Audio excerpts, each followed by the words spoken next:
Welcome back to another episode of the Pax What She Said podcast. My name is Perri Goldstein, and I am not joined by your usual co-host, Maggie Loney, but I am joined by this familiar face, hopefully. It is Andy Herman. He is the podfather of the Pack-A-Day podcast. If you are not listening to the Pack-A-Day podcast, I'm not sure what you're doing or even how you found me. But yes, it is Andy Herman. We are going to break down the Steelers game together. Everyone welcome Andy. Hi, Andy. How you doing? I am doing great. I have big shoes to fill because obviously having to take the place of Maggie Loney is no easy task. So I'll do my absolute best. But no, always great to be on Pax What She Said. I think, I don't know, 3, 4, 5 times now, somewhere in that range. And it's always a pleasure. So thanks for having me. Yes, you might be our most common guest. And I think it's just because you always say yes when we ask. I didn't know I could say no. I wasn't aware that that was an option. I mean, we don't have a gun to your head, but we do appreciate it. You are one of my favorite people to talk Packers with. So this is going to be a really fun one because the Packers did lose 23-19.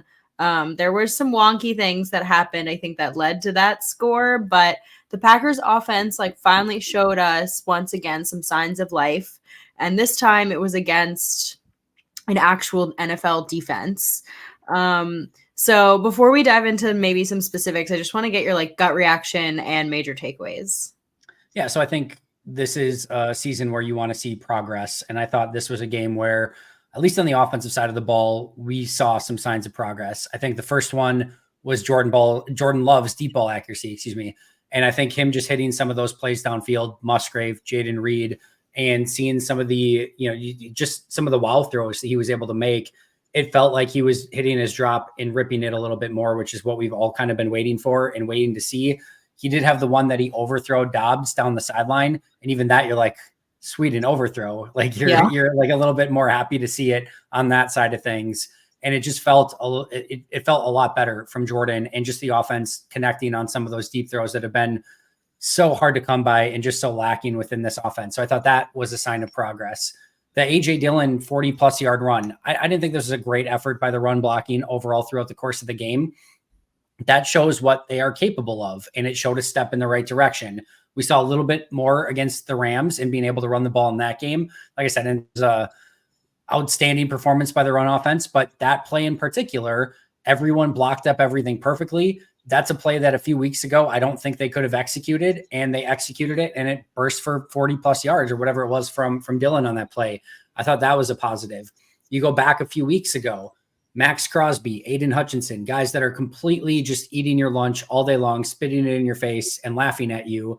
And you now had TJ Watt, not to mention Highsmith on the other side that you're going to have to face. And I thought they did a much better job and had a much better game plan to contain and control those two as much as they possibly could. Highsmith and Watt both had good games, and they still got their moments, but they didn't wreck the game like Max Crosby did, again, just a few weeks ago. So you're looking for steps in the right direction. You're looking for positives. Jayden Reed, I thought, showed up big in this game. Dontavian Wicks had a couple big moments. We talked about Musgrave. Those are steps. And Elton Jenkins, by the way, third consecutive really, really good game out of Elton. And he's starting to look like Elton Jenkins again, which is a huge step for this offense. So you're looking for these incremental improvements. You're looking for signs of progress. I thought we got that. The other side of the ball and on special teams, maybe not so much, but offensively, progress is good. Yeah. To be honest with you, this season to me is all about the offense.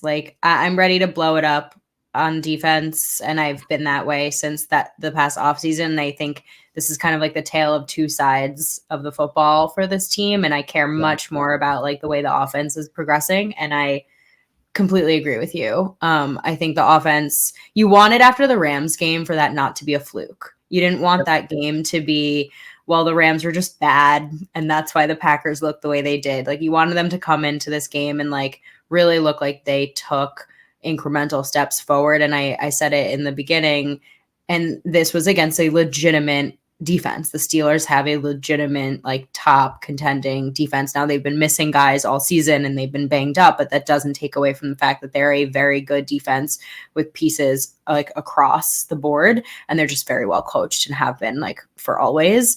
And you mentioned TJ Watt and Alex Highsmith.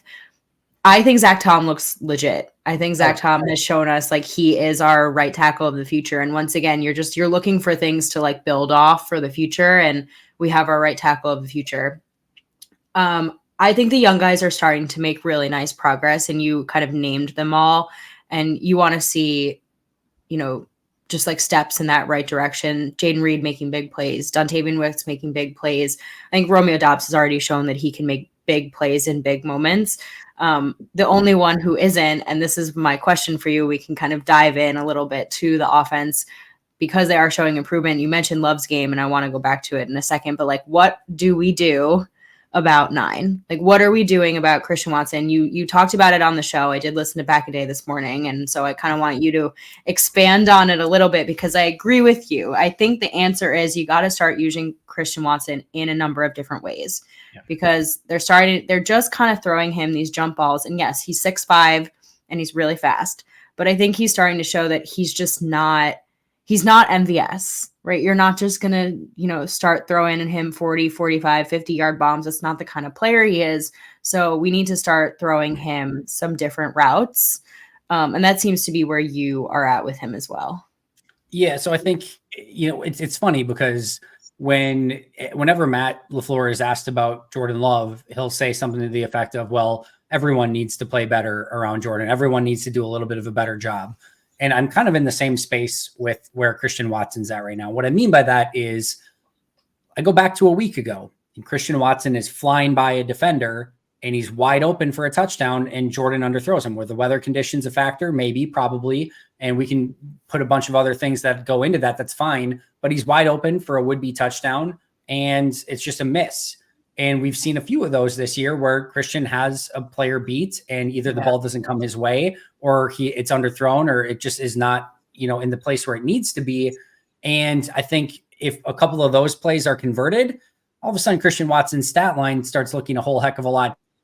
We might be having a totally different conversation. So on certain plays, I think the ball just needs to be a little bit better for Christian in those situations.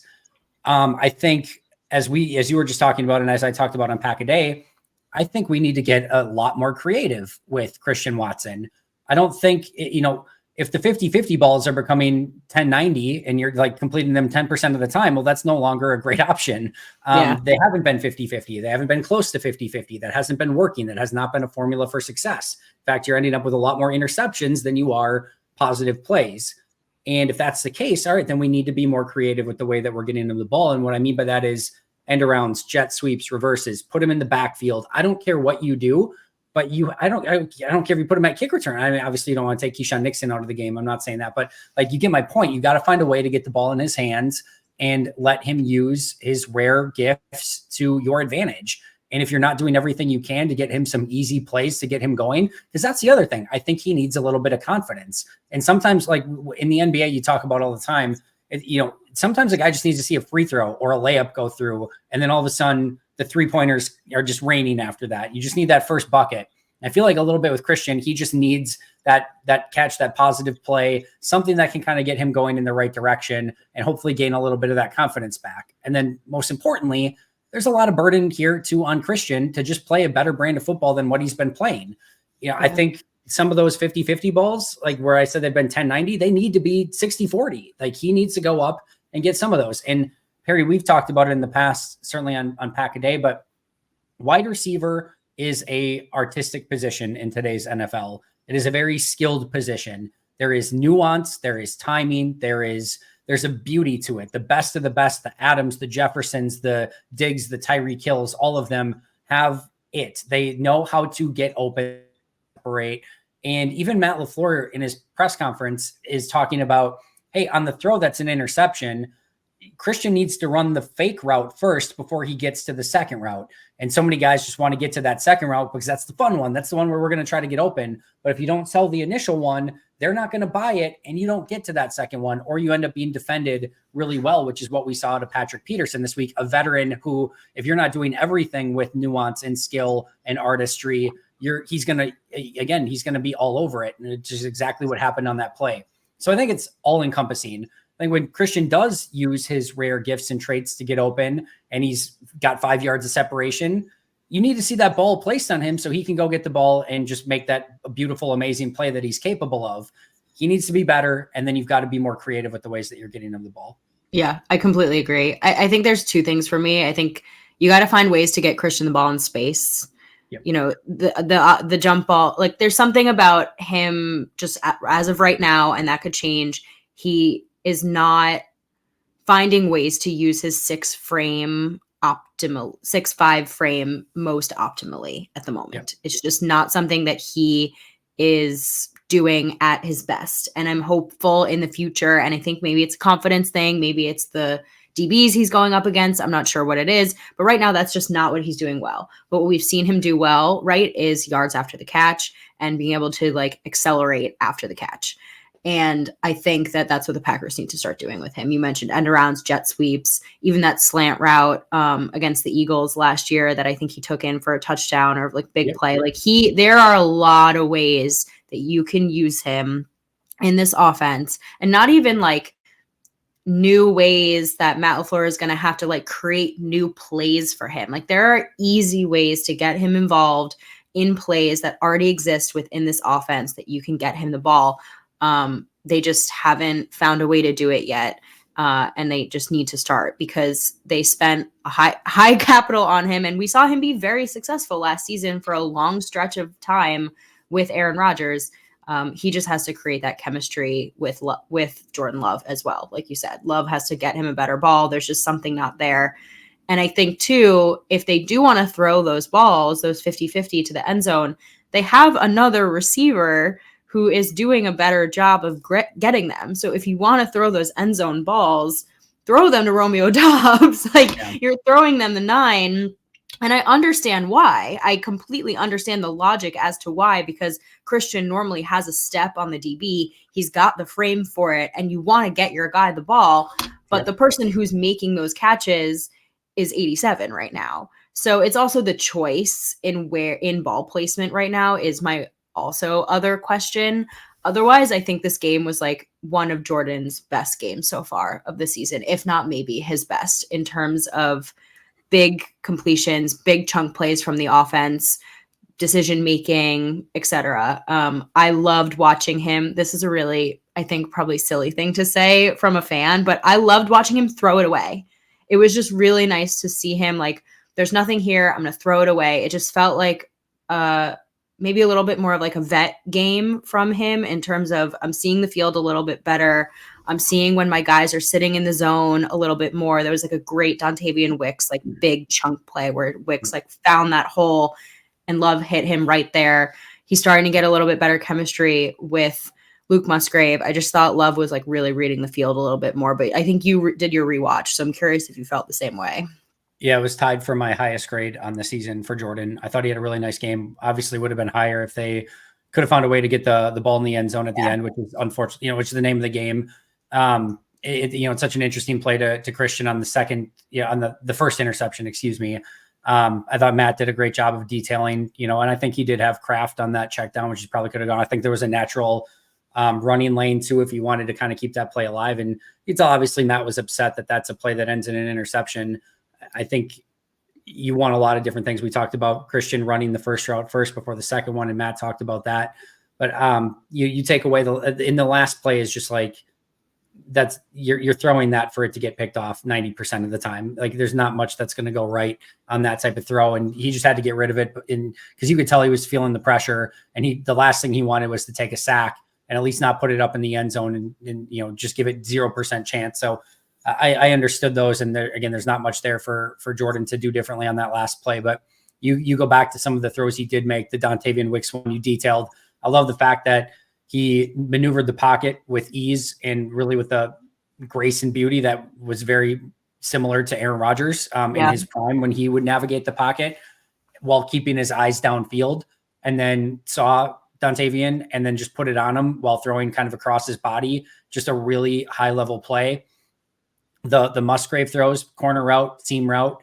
Obviously the beautiful ball on a 3rd and 16 to get behind the defense to Jaden Reed and hit the touchdown on that. There's some big time stuff from Jordan. You mentioned the throwaway. I thought the decision-making on the whole was good. I have no real egregious negative grade on Jordan for the interception on the first one, on either, to be honest. Like we talked about the second one, the first one, I can understand what he's seen. As Matt said in his presser, it would have needed to be a perfect ball.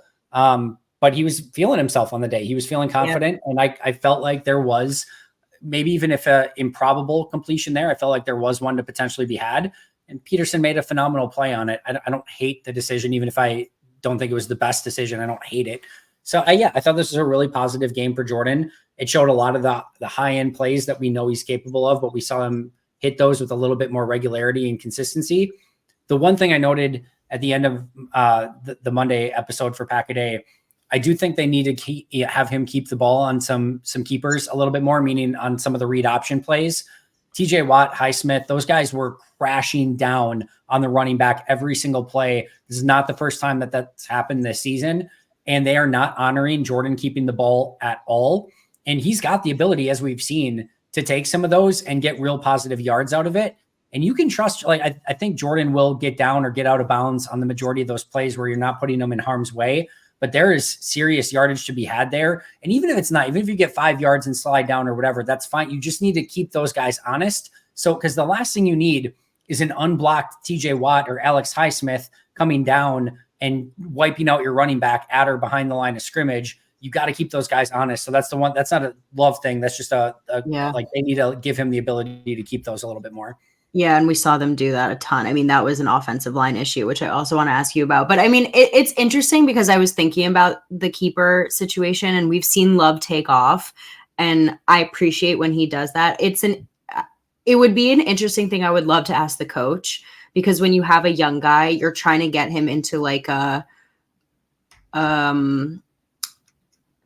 what's the word I'm looking for? A rhythm, if you will, or a good a habit of throwing the ball, right? You want to like keep your eyes up and not take off with your legs, but also at the same time, if you want to scheme up some things for Jordan because he can use his legs, then you're adding another dimension there where you're keeping the defense kind of on their toes a little bit. And I think they should do that because Jordan can run. And I think it's even just showing it early. So, like you're just putting the seed of doubt in the defense's mind of like, oh yeah, he could keep it on the keeper at any given time. And then I think that's going to make it so that the defenders can't just crash down as often as they were in this game. So just little small things. And again, that's not a Jordan thing, but I think some of that stuff can help out long-term for sure. Yeah. Before we switch to defense, I do want to talk about the offensive line, because I think I'm in the camp of being really ready for a little bit of a shakeup. Not to say that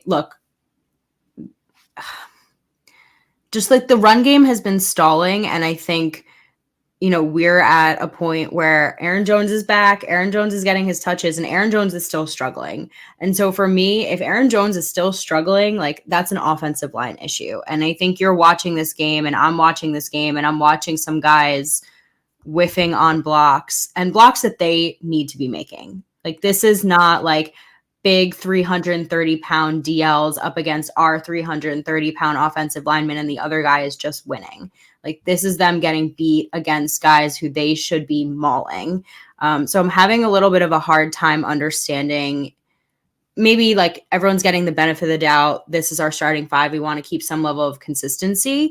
But if you are being, there was a screen at the end of the game that could have easily been an Aaron Jones touchdown that John Runyon Jr. completely misses a block on. And like, that is just a completely unacceptable play in my mind. And I think a lot of people have been kind of harping on this as just like the more egregious example, but there were a few of those, right? And Myers has been a culprit of it all season too. And just like the interior in general. So where are you at in terms of the offensive line? And are you ready to maybe see some changes? Or if there are changes, does that cause issues in terms of like continuity? Yeah, I think you're still at the point of where you need to try some things because it's just simply not good enough consistently enough. The issue is I think you have two good offensive linemen, Zach Tom and Elton Jenkins, and that's like the bigger issue. I don't think there's any silver bullet here that's just going to be like a cure-all. You saw Yash at left tackle, nothing changed. Yash did not play great when he got in at left tackle. It was very similar. There's a reason why they keep going back to Rashid. Yash isn't playing better, if at all. If it is, it's very slightly. There's not much of a difference there. I don't like your center option is moving Zach Tom, and you don't want to move that guy, especially because in order if you were to do that, let's like just play it out.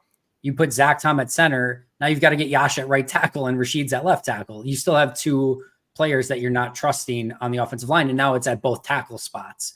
That's not ideal. Right guard. That's the one that I think, and again, if you want to go with Yash or Rashid at left tackle, I'm more of just like, I don't care. I don't think it's going to be any different either way. Whatever anyone wants to do in that situation, I think you're getting basically the same level of play out of it either way. So I just don't care. But if you want to use Yash, awesome, use Yash. If you want to use Rashid, awesome, use Rashid. I think you're just going to get the same level of play. Like I said, left guard and right tackle, you don't want to move. Center, I don't think there's another good option. Right guard's the interesting one for a variety of reasons. Runyon's been my lowest graded player all year long. I didn't think this one was quite as egregious of a week. It wasn't great, but it wasn't like a brutal game from him. I thought he actually did some good stuff in pass pro. However, it hasn't been good all season long. I guess that lowest graded player on the team for me. And he's not under contract next year. He's an unrestricted free agent.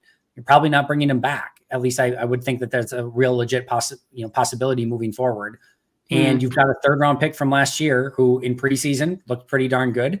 And the very small amount of snaps he played a week ago looked pretty darn good. And if you want the consistency of like JRJ or like just know what you have or whatever, I understand it. Let's do a drive here or there that Sean Ryan just gets a drive.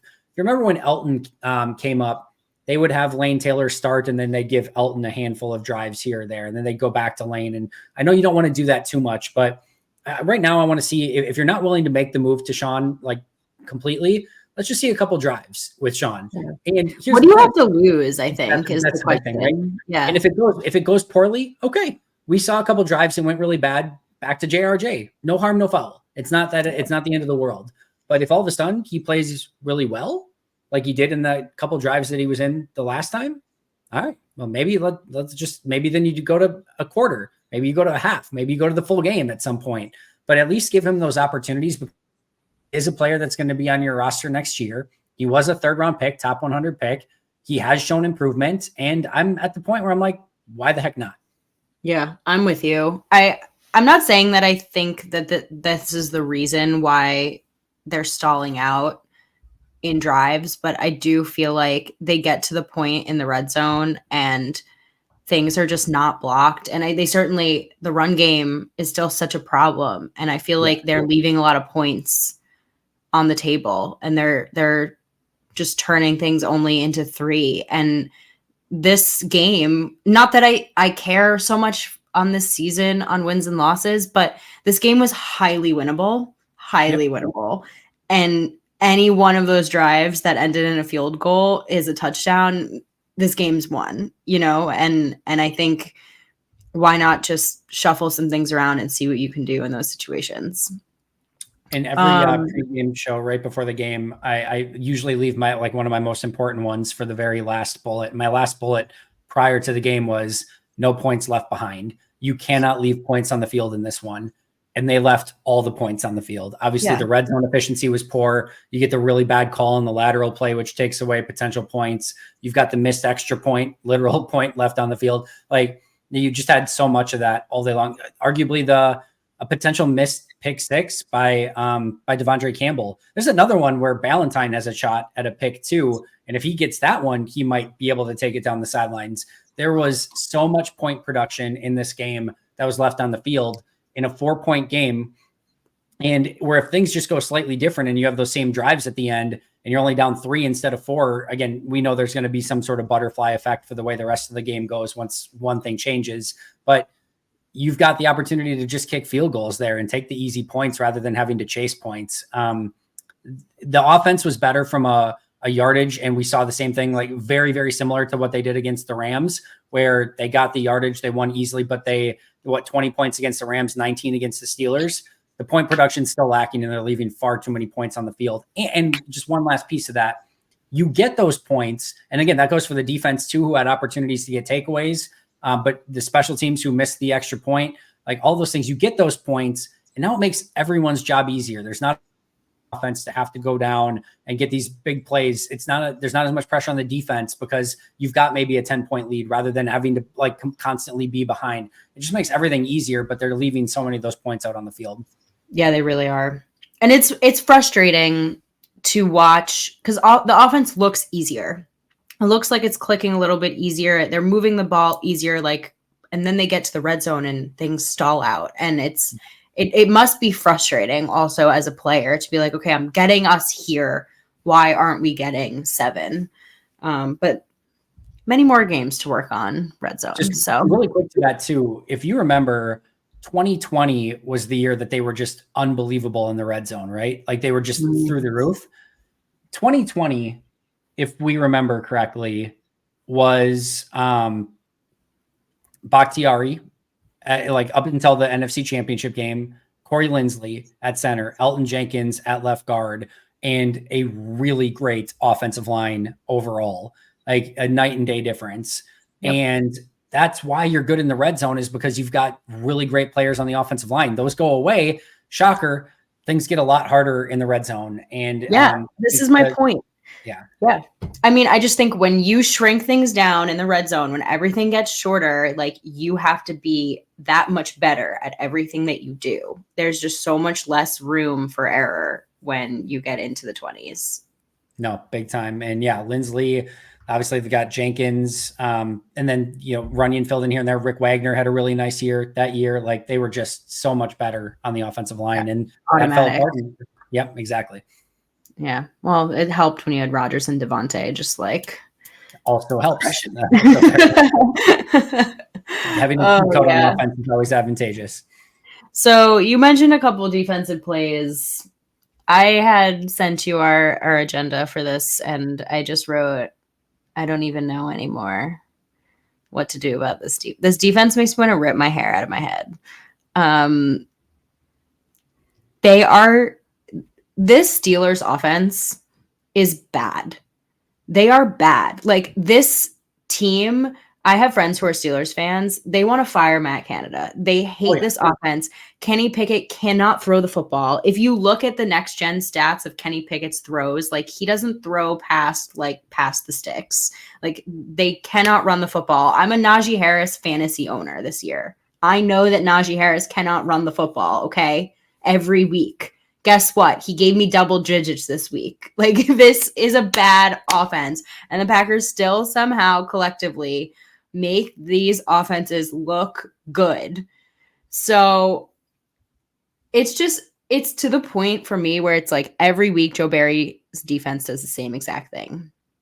They want to play the same brand of football, and it never works. It always allows the other opponent to score points. It always allows the other opponent to get big chunk plays. There were gaping wide rushing lanes for both Warren and Harris all day long. And look, I get it. Like Kenny Clark is a little banged up. He's not playing 100% snaps. I don't think Devontae Wyatt had that great of a game. We've said all season, like this team doesn't have great run game maulers. We know this, but there's been like zero adjustment. Just absolutely zero adjustment at all. And I just don't know what you do from here. Yeah. Yeah. I don't know. There's no perfect answer. I think part of this is talent, but a lot of it is scheme. The fact that it took the first half, really 17 early points in this one by Pittsburgh, until you really made the adjustment and added an extra safety down into the box to stop the run is mind numbing to me. I was talking to Aaron Nagler about this earlier today, but like, it's like you are going into every game like you're about to face Joe Montana or Tom Brady or Aaron Rodgers in their prime. You're so scared of getting beat deep at all times that you're almost willing to be like, please take the 7 yards, have the 7 yards. We just don't want to get beat deep. We're so afraid of getting beat deep. We'll just take the 7 yards. We're fine with the 7 yards. And I think what you're doing, because if you want to like be a super Joe Barry apologist here, the Steelers got 23 points, right? Like, and they outside of the Lions game. No, I know. Trust me, I know. I'm not defending here, but I'm sure there's like people that are looking at the point production for Green Bay and being like, man, like I know it's annoying to watch and it's frustrating, but the point production defensively, especially outside of Detroit, not too shabby. Like if you look at it overall in the big picture. And part of me is like, am I just missing that overall point of like, hey, if you really look at to me, it is a half-life. You are living a half-life because of everything that you are allowing to happen outside of that, where they are having massive time of possession, where they are bleeding the clock, where they are in a way taking your soul and you are allowing them to dictate to you. And the other reason where I really believe that it's a half-life is I think, and even what was Rasul that said it of like, hey, they just kind of keep running their stuff because they know eventually they're going to get the points out of it and things like that. My biggest thing here is this is the third game this year where the Packers offense went down and took the lead in the second half.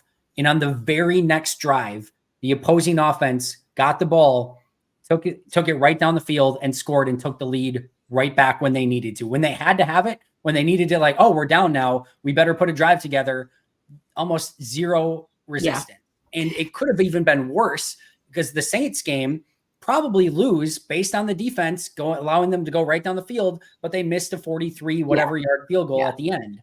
Like that's my issue with the pointing to the points thing, because it completely negates like the situational and contextual aspect of the points. Because yes, holding off opposing offenses to like under 24 points or whatever it is great. But like, it doesn't take into account the fact that this offense is struggling a little bit and you need to do better. It doesn't take into account that you're giving up points before the half, right? You're playing soft before the half and giving up 3 for no reason. It doesn't take into account the fact that when your offense finally takes the lead, you're giving up that lead immediately afterwards, right? It doesn't take account into like all the things that you just mentioned in the situation of the game. The defense is not responding in the way that they need to in the moment. So yeah, you can take a look at the scoreboard and say like, look, they only gave up 17. And it's like, yeah, but in the moment, they didn't capitalize on XYZ. They still gave up 200 something yards on the ground. They still allowed the opposing offense to have the full, like, dominate the time of possession. Like all of those things matter. Yep.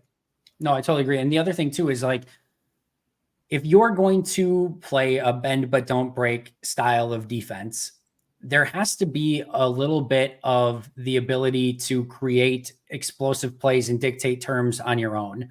You can't just sit back and allow all of the underneath stuff to get to that point, because the reason being is people want to know like, well, why does Rashawn Gary not have more sacks? Because there's a check down waiting every single time where like anytime anyone gets close to the quarterback, it's like, oh, I just can complete that. But like they're literally leaving the flats open, like, and just like basically saying, take it anytime you want. We don't care, far more often than not. And it's like, okay, oh, Rashawn Gary's got a pressure. All right, check down to the side. No big deal. No harm, no foul.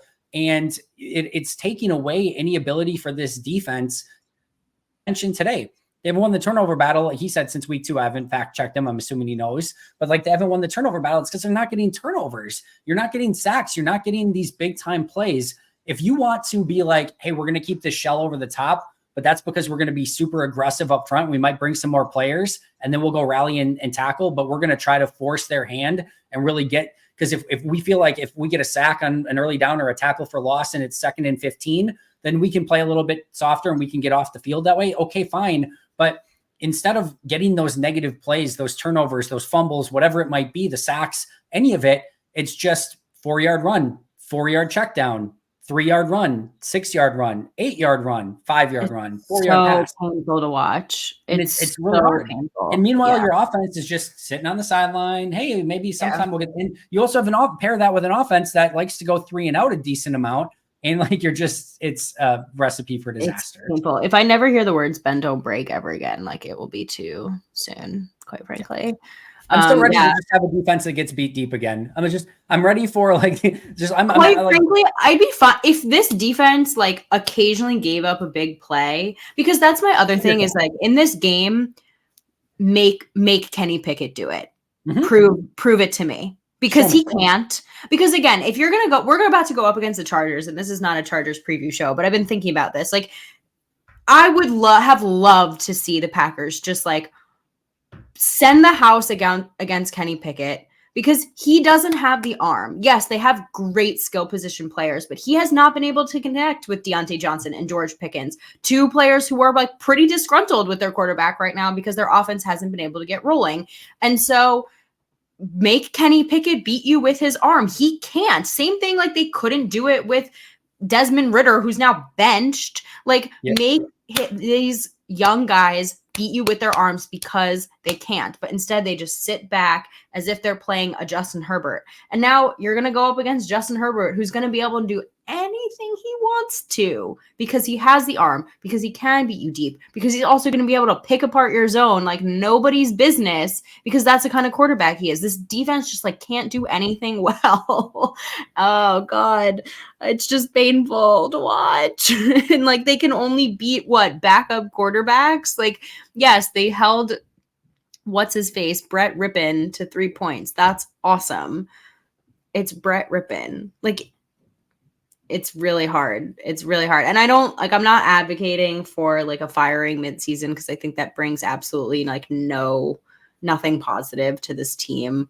But I'm really ready for a shakeup. And I'm not just talking about a shakeup like, oh, we just want a new defensive coordinator. I want like fully new scheme. Like, let's switch to a 4-3. Let's switch to like someone who's going to use these players in like a completely new way. And I mean, I think the other thing that you have to be somewhat concerned about for those that are hoping or wanting a change is when you do have one game all season where you've allowed over 25 points. And again, you start looking at the point production, you're just like, it's almost to the point of like, you're just in such no man's land with everything. Cause I think like you can see the product out on the field just isn't good enough, period, point blank. But like, you hope that they see it the same way and don't be like, well, actually the defense was the least of the worries and the offense was worse and this, like other things like that. And the point production was fine. And like, there's no way. There's no way. I hope you're right. I hope you're right. I mean, I guess they kept Dom for forever, but at least Dom won a Super Bowl. I don't know. Yeah, I don't know. All right. We usually wrap the show with a couple of quick hits, just shout outs to some players who we thought we did some good stuffs. One player that didn't do some good stuffs, but here we are. So who gets your game ball this week? I'm gonna go Jaden Reed. I could easily go Jordan too, but I think Jaden, the way he played throughout the entirety of this game, obviously you got the touchdown. You got a great play where he catches the ball behind the line of scrimmage. Love throws a little bit behind him and he fights to get the first down on the play. Just little things like that, where he was very consistent throughout the course of the game. I thought he was very intentional in everything that he did, all the routes that he ran. And I thought this was a really positive step for Jaden. Love how he finished the touchdown throw, went up, got it, secured it, and was not letting it get ripped away. And just kind of learning from some of the mistakes. Loved it from Jaden, and I'll give him the game ball in this one. Cool. I think Jaden's had such a like quietly awesome rookie season so far. I think my game ball goes to Jordan. I just think he had his best. Yeah, I think he had his best game of the season so far. And he's gotten a lot of vitriol from fans. And I think the offense as a whole has obviously struggled, but he's kept his poise and his just like, he's been himself all season throughout the struggles. And I think he had a really, really nice game. And I hope he continues to build off of it. Next up, we have Stock Up. So this is like a player that you feel like is really you see them rising up. It's a really interesting one. As a owner of a lot of Dontavian Wicks stock, I could easily go with Dontavian Wicks, and I think he continues to play well.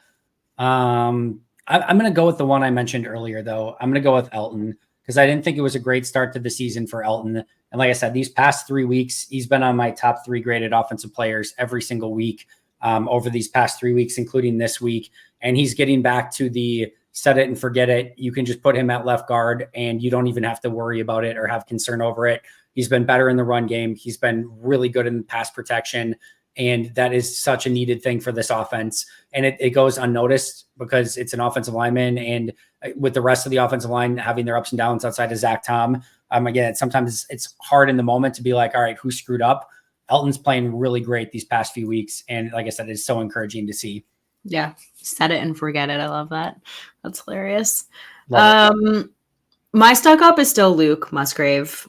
I think every week he starts to get a little bit better. He starts to find his feet. I was trying to think of the right analogy for Luke, and I think this season so far has been kind of like a baby giraffe, right? Because like baby giraffes come out the womb and they're already so large, but they don't know how to run yet, and they have their tiny little feet, and they're like trying to figure it out. And Luke is like a little baby giraffe out there, but he's starting to grow into full, large adult giraffe. And once he's there, I really feel like watch out. Like once he can like gets his body control, I think he has all the tools and traits, and he certainly has that chemistry right now with Jordan. So he's my stock up at the moment. I just went and looked at my last 3 weeks of grades just to see, because I was curious. Elton is by far and away number one over the past 3 weeks, and it's not even particularly close. So awesome to see from him. That doesn't surprise me. I mean, he just got the big payday for a reason, right? Yep. Okay, this is our only negative one, but who's your stock down? I think we might probably have the same player, but I'll let you go first on this one. I want to think about this for a second. Actually, I know. There might be some guys on the defense right now, but it's hard for me to like give anyone on defense like the spotlight, because I just think as a unit they're kind of playing poorly. But for me, it's JRJ. I just feel like, unfortunately, on a bad line, if you're standing out as the particularly poor, weak link, that's not the best sign. And he's been given so many opportunities to individually like make the block, to make the tackle, to do the thing, and he's missed it. You could go with Josiah DeGuara as well. That's my secondary option. Yeah, unfortunately, there's far more options on this side of things, which is unfortunate. JRJ, the only reason I wouldn't necessarily go with stock down is because he's played poorly all season. And I don't necessarily know that it's trending in any one direction more than it has been. We talked about Christian Watson before. I think you can certainly make an argument right now for just how things have been going for the past few weeks for him. I'm going to go on the defensive side of the ball, though. I'm going to go with Devontae Wyatt. And I did think a few weeks ago he had a really nice game. He just has never been able to really follow that up with anything, with any level of consistency. And I thought these past 2 weeks for Devontae were really, really tough. I think it was actually Peter Bukowski, when I put my grades up this week, actually responded or tweeted one of the two of like, what you're basically getting is a rotational pass rusher who has not been good enough on rundowns, who gets moved out of his spot far too easily. And even on the obvious pass rush downs, he's not making a big enough of a splash to kind of make up for some of the other stuff. And for a first round pick that was 24 years old out of the University of Georgia, and you had high expectations for, that's not good enough. And again, there have been some flash plays here or there. I'm still hopeful for Devontae. I'm not willing to give up on him by any stretch of the imagination. These past 2 weeks have been tough, and we have not seen that second year of us were hoping for. Yeah, I think it's really unfortunate, because especially as a first round pick who you took at an age where you kind of expect him to be fully developed. This isn't a guy you took as like a developmental player, or, you can hope you're going to get some, you took him hoping this is where you're at. Unfortunately, he may not be where he was meant to be at. All right, favorite play of the game. That's a really good question. I don't know if you saw this one. There was a play. I don't know if it was in like the third quarter, but the Steelers ran the ball and the Packers tackled him. It was unbeliable. Oh, yeah. Wow. They do that? Yeah. Everyone, like, there's like one play where that's crazy. I know I'll have to go back and watch every single play to see if I can find the one play where they did it. Okay, cool. Okay, can you be serious now for a second? No, I'll go with the Jaden Reed touchdown. I'll go with the Jaden Reed touchdown. It's a great play. Obviously 3rd and 16, you're in usually like just no win situation in those, for Jaden to get behind the defense, and then Love just to hit him in stride. Perfect ball. Like I said, Jaden goes up and gets it. That's a really awesome one. Like I said, I love the Love to Wicks play as well that you talked about earlier, but I'll go Jaden Reed. Yeah, I love that ball. I am still in the camp that Jordan Love's deep ball is there. I really, really believe that it's there. We saw it in college. Like, I watched that film and I know the arm is there. Like, that man has a goddamn cannon for an arm. Like, he can throw that thing. It's gonna be there. Patience. It's there. I think my favorite play is the play where Love is like just like dancing. You mentioned it earlier where he's like dancing around in the pocket, and then kind of slings it across his body. I particularly don't appreciate all the comparisons to 12. I don't think they're fair. I think they're very different players. I think they had very different starts to their career. But I do think it's fun when you see some moments from Jordan that really remind you of early Rodgers, because there is some level of his game that reminds me of him, his ability to scramble, his ability to make plays out of the pocket, and his ability to dance around. His pocket presence does have a little Aaron Rodgers to him.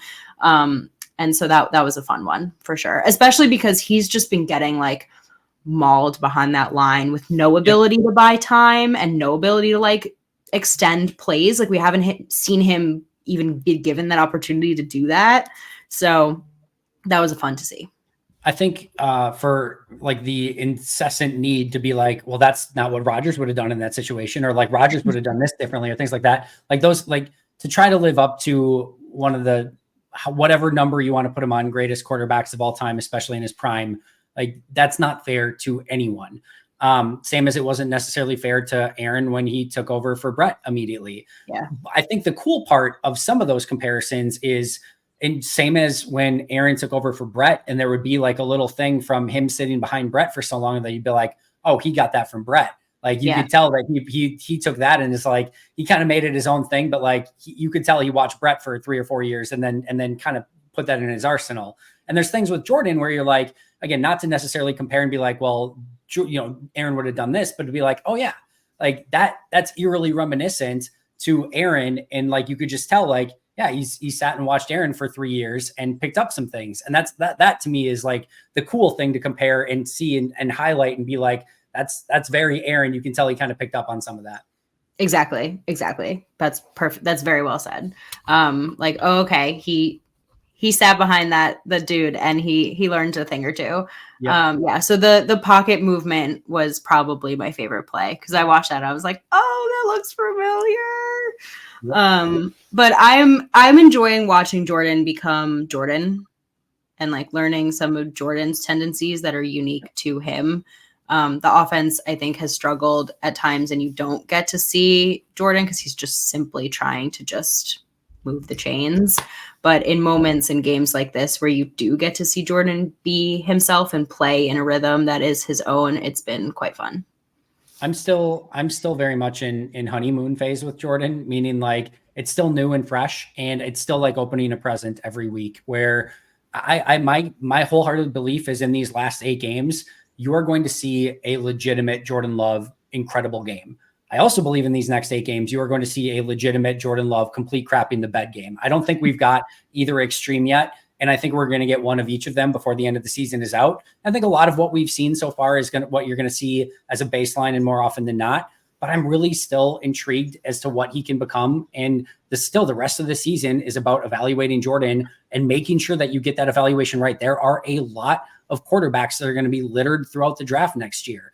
And Green Bay is going to have a legitimate decision to make as to what direction they want to go in. Even if they don't draft the guy, some other team might, and their quarterback might become available for trade or release, whatever it might be. There's going to have to be decisions that are made. I'm not saying it has to be this upcoming year, but because there's going to be availability, you're always evaluating things. And the biggest thing is that you get this evaluation with Jordan right and either say, yes, he's going to be our guy long-term. Yes, he's going to be our guy for one more season, or we're going to bake in some just contingency plans just in case, or you're literally like, no, we need to go in a different direction. Yeah. And I don't think it's probably one of the extremes yet where they're all in or all out. I think it's probably one of those other ones, but this is a huge 8 weeks to still try to nail down the evaluation for Jordan. And that's why I'm still excited to go out and watch him play every week and see what he can do. I totally agree. It's going to be a fun back half of the season for sure. Big time. Andy, thank you so much for coming on. It is always a pleasure. I always say, oh, it's only going to be 30 minutes. And then Andy and I can talk about football for a gajillion years. Please tell the people if they somehow, some way do not follow you, do not listen to your work, where they can do so. You can follow me on Twitter or wherever at Andy Herman NFL. You can follow the podcast at Pack-A-Day Podcast. And of course, you can find the podcast on YouTube and wherever you get your favorite audio podcasts as well. Please go do that. Andy is the best. He has content every single day. So you will literally never get bored of Packers content if you follow Andy. You can follow us, follow myself at Perri_Goldstein, follow the show at PWSS Podcast on Twitter. Follow us on YouTube. You'll get the episode early. That might be where you are listening to this right now. Pack's What She Said everywhere else. And go Pack Go. Go Pack Go.